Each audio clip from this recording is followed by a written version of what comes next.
வணக்கம் குழந்தைகளே. எல்லாரும் நல்லா இருக்கீங்களா? இந்த உலகத்துல கோடான கோடி மனிதர்கள் இருக்கிறாங்க. அந்த ஒவ்வொரு மனிதருமே ஒவ்வொரு குணாதிசயத்துல இருக்கிறாங்க.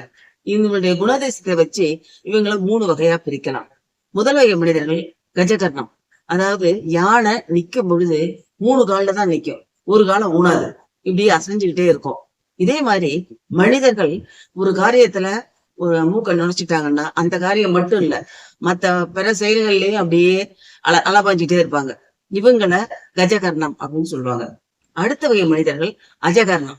அதாவது ஆடு வாழை பிடிச்சி இழுத்தோம்னா தலையை தொங்கிடும்.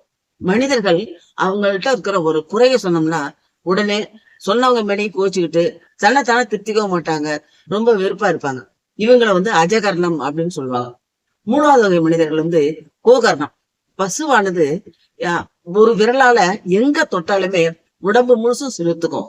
அதே மாதிரி அறிவாளிகள் அவங்ககிட்ட இருக்கிற ஒரு சின்ன குறைய சொன்னா கூட உடனே அந்த குறைய நிவர்த்தி பண்ணிக்கிட்டு தன்னைத்தானே திருத்திக்கிட்டு சொன்னவங்க மேலேயும் நன்றி உடையவங்களா இருப்பாங்க.